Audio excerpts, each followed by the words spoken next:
next one, not so much. The ice storm that pelted the Northeast this weekend was no doubt a travel nightmare. Over 3,600 flights canceled nationwide. Hundreds of thousands of travelers are stranded.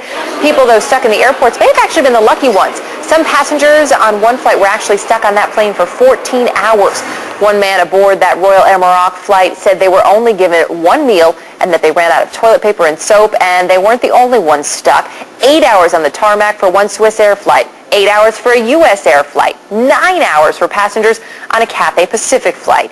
If this happened to you and you wanted off one of those stranded planes, would you even stand a chance? Joining us tonight from San Francisco is Kate Hanni with FlyersRights.com. She is pushing for a passenger's Bill of Rights after she was stranded aboard a flight for more than 9 hours in December.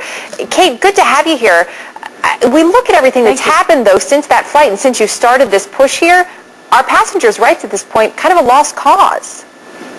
Well, the airlines aren't paying attention. They clearly don't have us in mind at all, and we just have to get Congress to have us in mind so that something can be done, because this is happening over and over and over again, and it's not stopping. When it comes to bad weather, as we've known for years now, there's really not much that we can do as passengers. Could a Bill of Rights actually change that? Well, we can't change the weather, but we can change the way they treat us when we're on the planes. So the weather is an uncontrollable event, but what happens to us when we're on the plane is a controllable event. One of the gentlemen that was on the Royal Air Maroc flights on Friday night informed me today that he was also on the Northwest Airlines stranding in 1999. So this type of event, now we've got somebody that's been through two 9-hour-plus strandings. It's amazing. Definitely not what you want. I do want to bring this up. We did get a statement from Royal Air Maroc today which said, during the wait in the aircraft, our crew frequently updated the passengers. Meals were served. Movies were shown. All passengers were compensated, and they offered their sincerest apologies for any difficulties due to the inclement weather, which was beyond our control.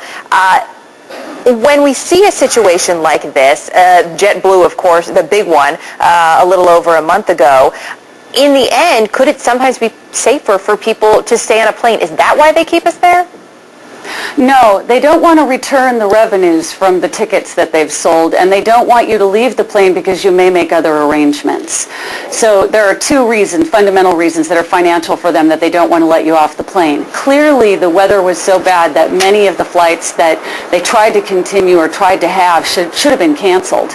The pressure then be on the airports? Because if the airports are the ones letting these planes take back off from the gate and then keeping them stuck on the runways, is that where we need to apply the pressure? Well, they blamed the congressional legislation. We could have one consistent set of rules that are just very basic human standards that we're pushing for. And remind us again of what you are pushing for in terms of standards. Yes, what we're pushing for are basic human standards. Deplaning within 3 hours with 2 30-minute extensions. Providing for people's essential human needs, and by the way, they did not provide enough human needs on those flights. I've spoken to enough of the passengers. So the airline's determination and the passengers differ often. Baggage being returned within 24 hours, or that you could get 100% remuneration for whatever you need to purchase.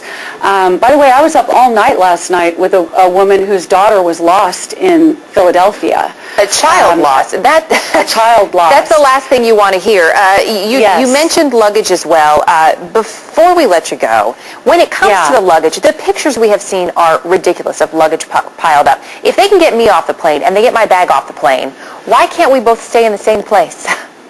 Well, they can, and they scan every item of luggage in, and that's why we are saying now that our passenger Bill of Rights needs to be a condition of the FAA reauthorization bill, and that Congress must step forward. I got an email this morning from a woman on our coalition who, her congressman and 4 others were on one of the runways. So we now know that congressmen are being affected by these strandings, and it's not just us. And so people have to call their congressmen, their legislators. Kate Hanni, good to have you with us, and we hope that little girl is safe tonight. I'm sure we'll be talking to you again. Thanks again. She is now. Good. Glad to hear it.